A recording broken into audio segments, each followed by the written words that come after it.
Sorry, I was just trying to figure out. We had a little live stream Give problem. everybody a little more time. Okay, good evening, everyone. Good evening, everyone. Thank you so much for joining us tonight. I am so happy to introduce to you my dear friend, Marcy Hopkins. Some of you may have seen her on her television show that's on Saturday mornings at 10 a.m. on We Love New York. What? Right? That's right. Good way to remember it. WLYY. Yeah, that's how I remember it. But as you know, she's the author of this wonderful book called Chaos to Clarity, in which she really becomes very, very vulnerable with the whole world and being so honest about her journey, that the journey that led her into alcoholism and the surrender that she was able to make to God to come out of it and become the strong, wonderful woman she is today. And I don't want to steal all of her thunder and share the whole journey, but that's what she's going to speak about to us tonight. I know it can be a little bit hard to see that first screen that you see right there, because this is also an eye exam for all of you. No, but you'll see the other screens will be much larger letters and all that stuff. But I would like to let you know that she's going to speak for about 45, 50 minutes, probably around there. Then we'll have about 10 minutes or so for questions. And then she'll also be in the narthex, where she'll sign some books if any of you want a copy of her book, which I just finished reading the other day. Absolutely loved it. There were moments where I was crying for you as a young girl, what you endured, but then so proud and beaming for the woman that you've become. So really, really beautiful book. And also for tonight, I made treats for all of you. I made chocolate chip cookies. I made oatmeal raisin cookies. I even made cupcakes. I think you're going to really enjoy them, okay? Yes, my fingers are crossed now. But anyway, we have some really, really nice snacks there provided by our hospitality group. So, and I know actually some of my friends who are in 12-step programs across the country are watching right now. So for all of you watching from afar, thank you so much for tuning in. I think you're really going to enjoy this night as well. So without further ado, I introduce all of you to Marcy Hopkins. Thank you, Marcy, for coming. Thank you all so much for allowing me to be here with you tonight and spending this hour with me. And may we grow together. It is through my experience that I have grown so much and transformed in my life to be able to do what I'm doing today. And that is be an advocate for those in recovery and in mental health, to normalize the conversation and break the stigma and the shame around it. It's a disease. It's something that affects most of us in some capacity in our lives. And because of this transformation, I am about to celebrate 9 years of sobriety on Friday. Thank you. And because of the changes that I've made in my life, the shifts that I've made, God took me towards my purpose. I turned my pain into purpose, and I launched my own talk show, Wake Up with Marcy, and that's on WLNY TV, and that's every Saturday morning at 10 a.m. It's all about empowerment and inspiration, telling stories of hope, and I focus on self-improvement and wellness and mental health. And then also writing my book. I was guided to write my book because the intention behind my book is to help others struggling, not only with alcoholism, but also the trauma that they have faced in their lives, changing the way that we think. And that's what I hope that I can help you to do tonight to start on your journey. So when I was 12 years old, I was living with my grandparents because of a number of reasons. And my mother found a man and was going to get married, and I thought that this man was our knight in shining armor. I was finally going to be with my mom. I was going to have a dad. I was going to live this beautiful life. And it was. For about 6 months, it was absolutely amazing. Until the darkness began. And that's when the sexual abuse began. And that's when I lost Marcy. my 12-year-old self with all of the dreams and aspirations and love in my heart. I didn't know who I was anymore. I started failing in school. I wanted to leave this earth. I had actually made a pact with a friend, and this was in 8th grade. When I found alcohol, it was an escape. I saw my mother drinking every day. She's an alcoholic. She has since died from her addiction. But she was drinking very heavily, and this is what I saw. This is how I saw to cope. I mean, I remember when I was 8 years old, I would have a stomach ache, and my mother would say, "Here, try my margarita. It helps me go to the bathroom." Or I couldn't sleep at her boyfriend's house. "Here, take half a pill, and it'll help you sleep." And so this is what I learned. These are the behaviors that I learned. So as I got through high school, my drinking was elevating, drinking every weekend, escaping in negative relationships, but it always had to be in a relationship because I was always seeking love and validations from others. And of course, that usually was from a guy, because if I was with a guy, then I was feeling love. And then I started in the workforce. I was very grateful. I actually started to find my path in television. I thought, I got this, right? I built up these walls all around my heart, and I was surviving. I was succeeding, all the while drinking. Every day of my life, I was drinking since the moment I left high school. It's all I knew. And I was pushing down the pain, pushing down the pain, pushing down the pain. Until I no longer could push it down. I was married to a wonderful man, 2 beautiful children, living in this wonderful community. My life looked amazing, while all the while I was crumbling inside, and life was crumbling around me. I could not pretend anymore. And on October 4th, 2015, was the day I surrendered. I could no longer fight the fight. I was losing. So I woke up the next morning after drinking on October 3rd, which was an extremely chaotic day, filled with a lot of bad stories. But the next day, October 4th, I woke up and I was able to surrender and say, I need help. I'd never asked for help before because I always had to do everything on my own. But on this morning, when I'd gone to bed feeling the victim, the next day I woke up and I said to myself, you're an alcoholic, Marcy, and you need help. And there was a freedom in that.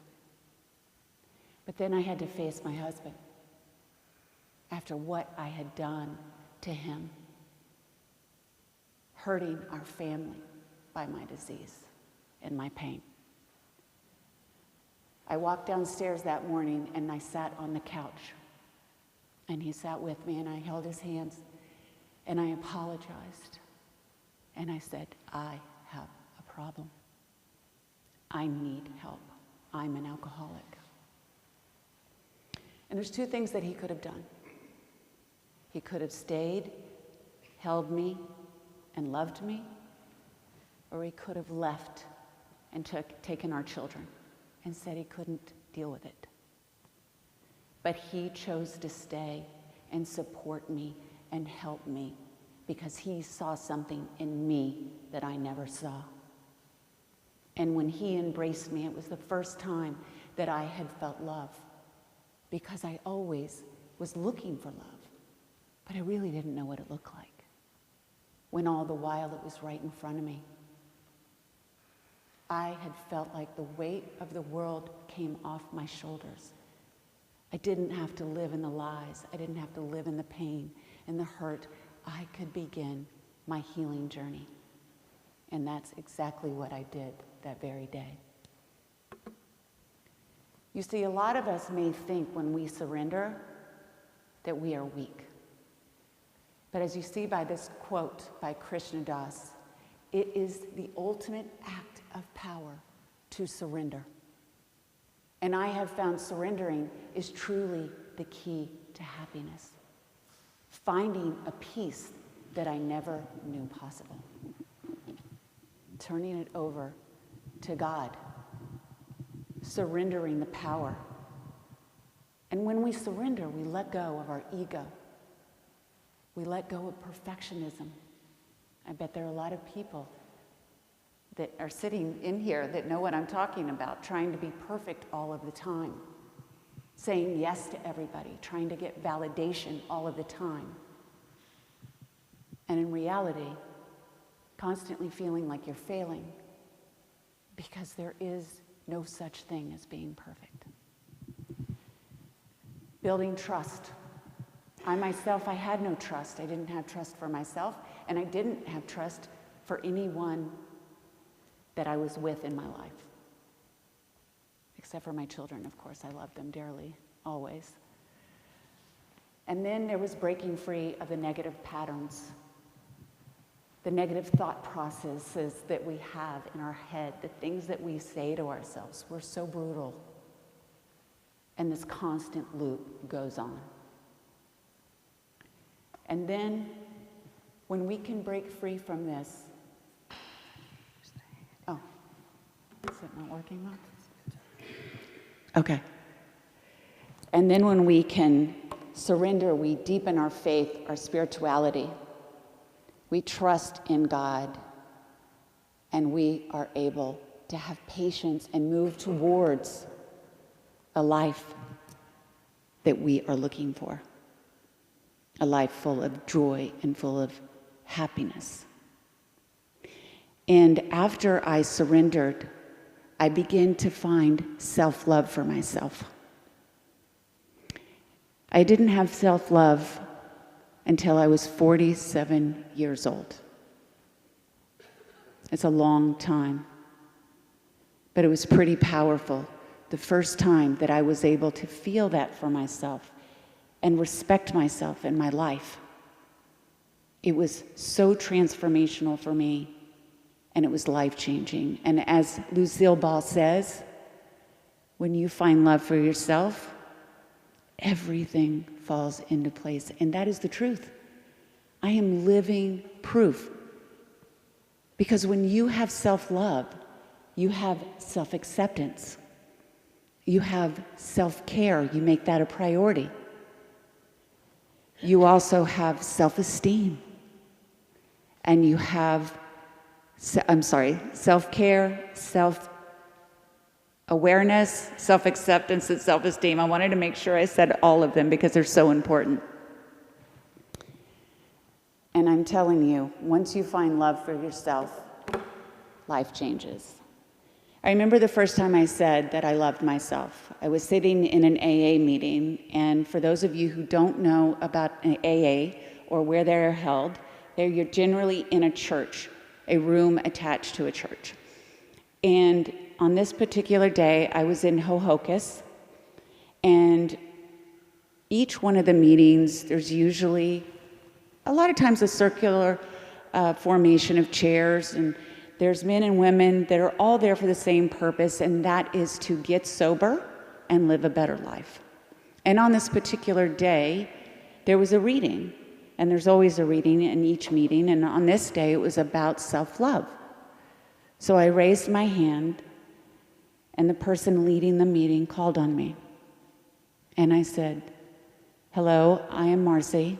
I'm an alcoholic, and today I can actually say that I love myself." But in that vulnerable moment, I felt as if everyone turned and started looking at me and judging me. For one, I'd never said that or ever felt that, but also society teaches us that we are not supposed to put ourselves first. They don't even teach us, society, no one teaches us really how to love ourselves. We are to do for others before we do for ourselves. But we must find love for ourselves to be the best version of ourselves, and then be the best version for others. And then through this transformational journey, I found forgiveness. Forgiveness for myself. I had to forgive myself for the guilt and the shame that I held on, for the bad decisions that I had made in my life. And there are some things that we need to do when we find forgiveness for ourselves. We need to accept our role in each relationship, things that we do, the way that we harm other people. We must accept that, because the only way we can create change is within ourselves. And when we begin to change things about ourselves, others will change. And then we have to acknowledge our mistakes. Everyone makes mistakes. Let's be real. And it is a human thing to make mistakes. And then there is self-development. Who are you? Learning about yourself. I had to learn who Marcy was again. I had to go within and discover what lit me up, what made me happy. And once I began to do this, I was able to create boundaries for myself. I focused on self-care, putting myself first. You got to put that oxygen mask on first, right? So you can take care of others. And then I found my voice, and I was able to communicate in a much better way with people, responding instead of reacting. And then there is the forgiveness of others. And I know this is hard. People wronged us. I can't believe they did that. And you stay in that pain. You stay stuck in that pain and that anger, that frustration. A lot of times, people will ask me, how did you forgive your mother? She kept you in a place that wasn't safe. She didn't protect you. But I had to step back. And believe me, it took me a long time. But I had to step back, and I had to look at my mother as a human being. What was going on with her? She was an alcoholic. She never had any self-esteem for herself. She always looked to men for validation. I could relate to that. She had me at a very young age. She couldn't even take care of herself. How was she going to take care of me? And I had to forgive her and forgive others that had wronged me in my life, to release the control they had over me. Because when we stay stuck in that anger, in that pain, it is only you that is hurting. And that person, that circumstance, has the power over you until you let it go and you release it. And it's not condoning what that person did. You are not saying what they did was okay. But you gotta let it go. Because you staying in that pain is only you feeling the pain. And then there's gratitude. I love gratitude. It took me a long time to get to a place to live in thankfulness, but it is game changer. So Rhonda Burns, she has a great quote. I don't know if you know Rhonda Burns, but she is the author of The Secret and The Power. And she says that the universe loves a grateful person because a grateful person is a magnet to magic. Imagine you drawing into your life all the desires that you want, that you dream of, and so many more, because God has a bigger plan for you. But you must have a grateful heart. You cannot stay stuck in that negativity. And there are ways to move towards gratitude. It's a daily practice. It is one that I have done for the last 9 years. I don't stop doing any of these practices because I continuously evolve, and that's what healing is. So I'd love to make some suggestions for you. Maybe you could try it out in your life. But each morning when you wake up, before you get out of bed, look at your phone, turn on the news, just jump into the worry of the day or the negativity.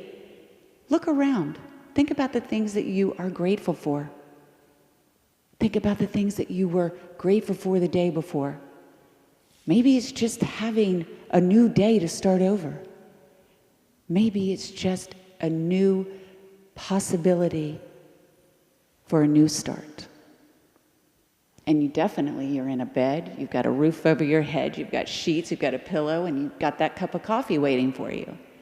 So you've got a lot of things. You've got to find the small things. And once you begin this practice, I promise you it's going to get easier and easier. And you are going to find that you are not going to stay in the negativity.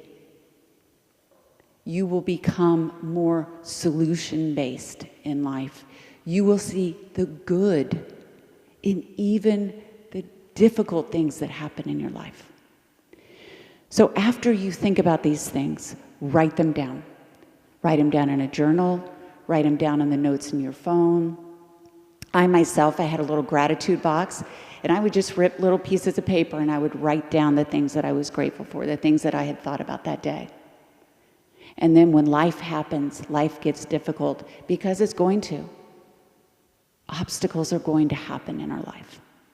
You go back and you read these things that you're grateful for, and you literally shift the way that you feel. You remember. And our body is truly amazing, because at this time, we release dopamine and serotonin naturally, which takes us to a place of happiness. Naturally. So now I want to talk about self-care and inviting you to turn yourself over. Today, you are here for a reason. So I hope that you will listen to the next steps that I share with you to start change in your life. Self-care, putting yourself first, so vital. Turning yourself over to God, becoming the best version of yourself for you and then those in your life. And how about not going to others for validation? Being proud of yourself. Looking at yourself and saying, look at what I do. Look at what I've done each day, how I've changed a life, how I give back to others. Look how I am in my family or my community. Look at the things that you do every single day. You are making a change and helping others every day. Celebrate those things for yourself. You deserve the love for yourself, not just from others. And when you surrender and you let these things go, you are able to go with the flow of life. Things become easier for you. If you are fighting every single day, as if you're going up a mountain and you're constantly falling down, maybe you're climbing the wrong mountain. Stop fighting for something that is maybe not meant for you. And when you begin to do the things that you are meant to do, they are easy. They are going with the flow. You let go of doubt and worry and fear. I mean, how many times have we not moved forward because of fear? We live in this fear. But that's because we haven't surrendered. We don't have true faith that everything is working out in our favor. When you truly surrender, you have faith and you move through the fear. You have self-confidence. You believe in yourself. I have fear all of the time. I used to not even be able to talk in a conference room. And look at me today. It's incredible how this transformation in your life, the work, changes your life. Now, worrying, that's normal. It is part of life. We're human. But so much of our worry is about the future we can't control and staying stuck in our past. We must move from our past. We can't change anything from our past. These things get stuck inside of our bodies. We keep reliving them over and over and feeling the emotion of what happened over and over. And we've got to move past that. Today is what is important. Not yesterday, not 10 years ago, not 30 years ago or more. Today is your opportunity to move forward and make the change and let go of that past. You see, it stays in us at a cellular level. I just want to tell a little story about this because I'm wearing a watch. It's a beautiful watch. It's a Cartier. I was 13 years old when I got it. My stepfather bought it for me when I was in Hong Kong. A gift. But you see, I couldn't wear this watch for a very, very long time because of the memories associated with it. But today, I can look at it as a beautiful watch. And I don't have to hold on to what was going on in my life at that time anymore. That has no more control over me. And I get to wear my beautiful watch with pride. And that's my choice. I get to make that choice today. So, is it time for you to surrender? Turn yourself over to God. If you're here, I know you want to surrender. Surrender to God's plan. When we continue to try to control our lives, we are not going in the direction of God's plan for us. Because if you were living in God's plan, you would be living in happiness, joy, and contentment. So, I like this exercise. Envision yourself in a car. You're holding on to the wheel. I used to hold on really tight to that wheel. But envision yourself letting go of the wheel. Release that control. And we do this through prayer and meditation. So now I have some fun things. We're going to do some exercises. Does anyone meditate? Yeah. Yeah. Well, there's lots of ways you can meditate. A lot of times we think we have to sit on a mat and we have to have, whatever it is around us to put us in that space. But we don't. Meditation can happen when we walk. We can have guided meditations through YouTube. There's different apps that have meditations that we can listen to.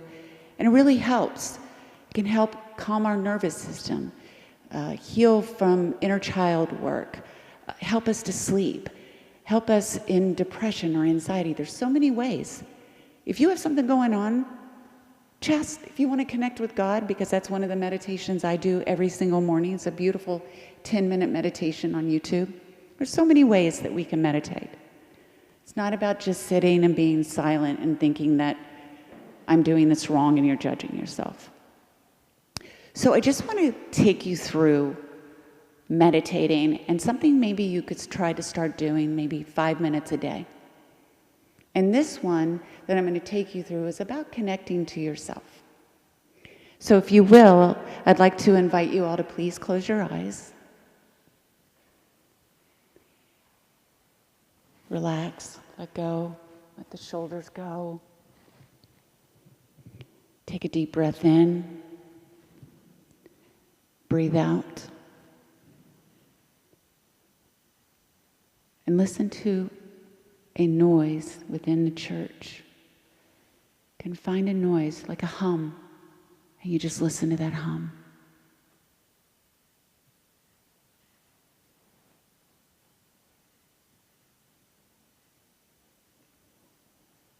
And you can ask yourself, who am I?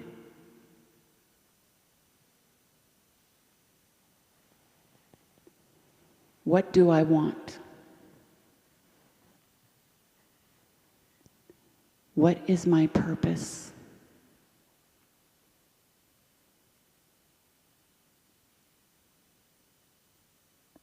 What am I grateful for?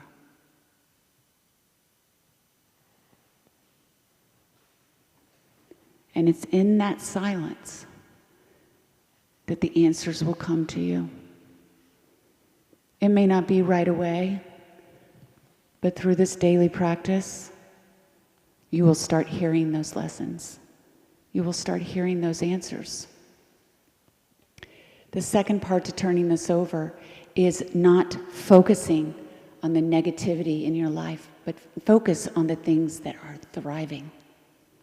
There are many things in your life. Start looking at the things that are working out. And I want you to realize that obstacles in life are not bad. I want to invite you to start thinking of those as stepping stones, learning opportunities. These are things that we must go through to learn the biggest lessons to move towards the things that we want in this life. And ask for a sign. Ask God for a sign, for direction, and open your eyes to them. For me, it's dragonflies. If you see, I have a dragonfly here, I have a dragonfly on my book. When I moved to a new house, it was a year into my sobriety, I was sitting by the pool, and there was a dragonfly that was dipping his head in the water and made me aware, and I looked up, and there were hundreds of dragonflies representing transformation, which was exactly what was going on for me. And I knew in that moment that God was with me, my angels were with me. And now I see them everywhere. And then once you think you've surrendered, keep surrendering. This is a practice you must continue. I just wanted to put in the scale here so you could see. I don't know if you've heard about energy. We're all made of energy. And what we put out is what we attract. And I used to live in shame, guilt, grief, fear. And you see that suffering. And then there's getting by, pride, courage, neutrality, willingness, and you keep going up, and then you're going with the flow, and that's living in love, joy, peace. That's when you ultimately, energetically, through God, are attracting what you want in this life. So I have one more exercise. Well, actually I have two more. Are we doing okay on time? Okay. So again, if you'll please close your eyes, because everything is about going within. So each one of these practices, I will ask you to close your eyes. I want you to envision yourself writing some things that are troubling you right now. Envision yourself writing them down.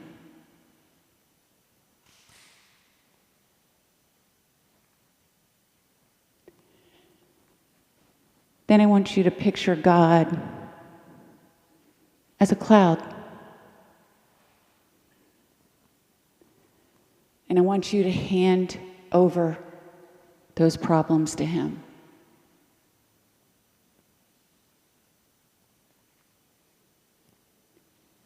Transfer your worries, the stories you're telling yourself, the fear over to God, and see this happening for yourself.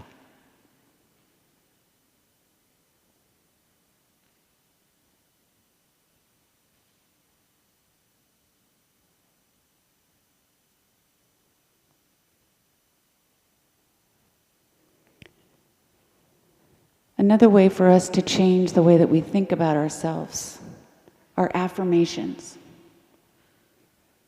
Is anyone familiar with affirmations?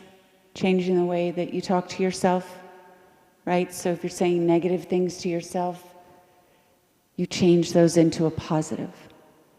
And these are things that you would need to say to yourself daily, because how long have you been saying these negative things to yourself?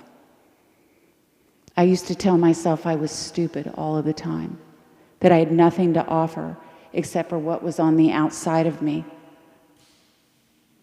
I literally thought I had nothing to offer to anyone. And today, I know that's different. So when you think you are weak, you are strong. When you are afraid, think about the joy in your life. When you say fear drives me, change that to love drives me. And these are things that you need to do daily to change that narrative in your head. And I also recommend putting Post-its up around so you can see these reminders every single day.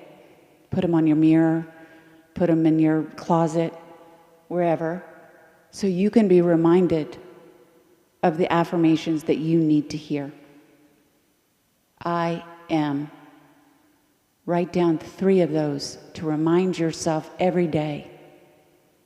You may not believe them in the beginning, but slowly you will begin to feel the emotion behind it and believe it. Now I'm going to do a quick breathing exercise with you, and this is also about releasing any pain, any troubles that you have. So I'd love for you to hold your middle finger to your thumb, if you can do this with both hands. And close your eyes. Feel the blood pumping. Feel the energy within your fingers. And breathe in. And think to yourself, feel the surrender of trying to control everything around you. Feel the warmth in your body. And breathe out. So when you breathe in through your nose. Hold it. And breathe out through your mouth. Take a breath in. Now think about the gift of breath. This is something you do not control. It's something that's given to us for free, that keeps us alive every day. Now breathe out. Breathe in. Now imagine a life that you are not controlling and the gifts that it will bring you. What do you want out of this life? Breathe out. Breathe in. Imagine loving yourself fully and thinking of your needs instead of controlling what you think everyone else needs. Now breathe out. Open your eyes. Does everyone feel a little more relaxed? A little calm? I hope there are some things that have come to you today. I just want to say that it took me several years to get to a place to write my book. But I'm so grateful I did, because I wanted to share all of the ways that I got through recovery, all the ways I got through trauma, what I learned in AA, the tools and the resources I learned, so I could create the life that I live today. I have a beautiful, beautiful marriage to my husband, which I'm so thankful for. I have 2 wonderful children. They're 18 and 21 now. I have a career and a path in life that I never thought I would have, but I had to do these things to create the change, and I still continue to evolve every day. And I have truly healed my mind, my body, and my spirit. So I just wanted to say that I want each of us to remember that everything we need comes from within. The love that we are looking for, the acceptance we are looking for, the connection to God that we are looking for is within. And that's where we find the quiet and the meditation, and we hear what we need to hear. We must fully have faith and release the control. Remember, when we have real faith, we don't worry. So, each one of you have a path. God has a beautiful life waiting for each one of you, and if you're not living it today, I encourage you, start the path today, because you will be living a life beyond your expectations if you begin to forgive yourself, others, live in gratitude, surrender to God, find love for yourself, and start on this journey. So thank you guys so much for allowing me to spend this evening with you. And I just wanted to say that I have QR codes. So on your phone, if you go to photo, you can connect to me on Instagram or Facebook, wherever it is that you're more comfortable with. And I'm going to be outside selling my books, and hopefully I can sign a book if you're interested, or if there's anything you want to talk with me about. I'd be grateful to talk with you too, if there's anything that I can share more about. And also just spend a little time, maybe take a picture and have some treats. So thank you again for tonight and allowing me to be here.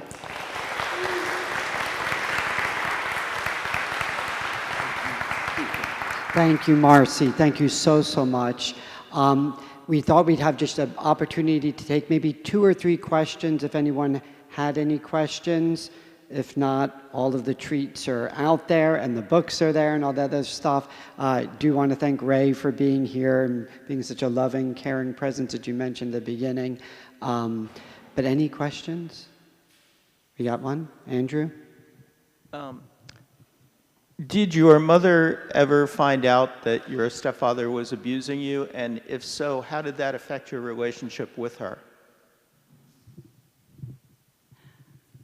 Yes, I did share with my mother twice that the abuse was happening, and she did not leave.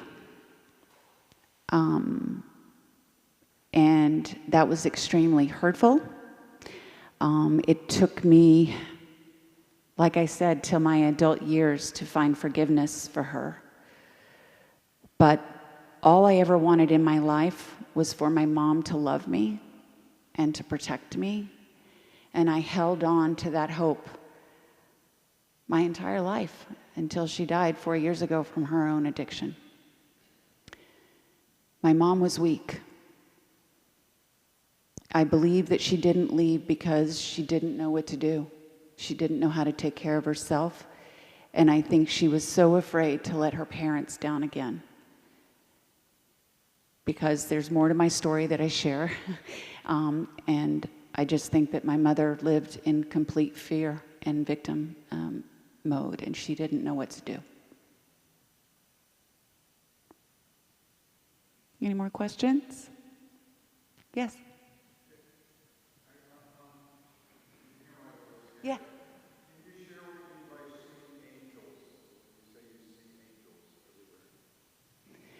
So when I say I see angels, it's signs from the other side. So if you see in my book there, it's chaos to clarity, seeing the signs and breaking the cycle. So seeing the signs from the other side. So through this journey, I have so many beautiful, beautiful stories of seeing signs. And that could be a white feather that shows up in a place that it shouldn't be. Or dragonflies showing up for no particular reason, hundreds of them. When I made amends to my husband, we walked outside and there were thousands of ladybugs. So things that are unexplainable, but beautiful. And I know that it's God on the other side and my angels showing me that they are with me. And I believe they're with me every minute of every day, guiding me. We just have to ask them to show themselves. We have to invite them into our lives. Thank you.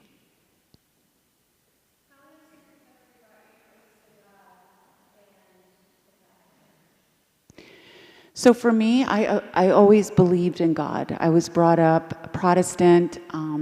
I converted to Catholicism when my husband and I got married. And, but I didn't, even though I went to church, I wasn't connected necessarily. I was just going through the motions. I loved God. I believed in God. But today, I feel truly guided by God, and I don't have any fear or worry anymore because I truly know that everything is working out for me because God has a divine plan for me, and I trust that. And before I didn't. I do. I have actually a beautiful story that I share in my book. When I started at AA, like I said, these meetings were in churches, and my home meeting was in Hohokus. And I would go into the church after the meeting, and there was a small picture of a lamb that was at the front of the church. And I would pray to that lamb, and I would say, God, Jesus, if you help me through this, I will always follow you. You are my shepherd, and I will always speak your voice, your word, and follow you in everything that I do. And I would envision Jesus holding me and keeping me safe. And I know Father Stephen, and this is always talked about, God is just waiting for us to ask. Jesus is just waiting for us to ask. For him to save us, to come into our heart, allow us to open our heart to love and his ultimate guidance. I asked, he heard me, and that's what he did. And it's been amazing. Thank you. Thank you. Thank you, Marcy. And if you want to see Marcy, she'll be right at the table right there, signing books if you want to get them. And I want to thank all of you for being here tonight. As I've said to Marcy before, and I have so many of my really dear friends who are recovering alcoholics in different programs, different addictions. And I always find the people that really hit that bottom and reach out to God are some of the most incredible people and inspiring people I know. So, Marcy, thank you for being so brave and so wonderful and sharing all of your gifts with us.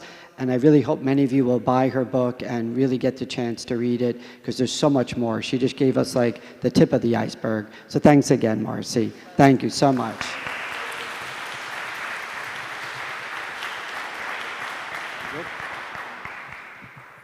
Come on in.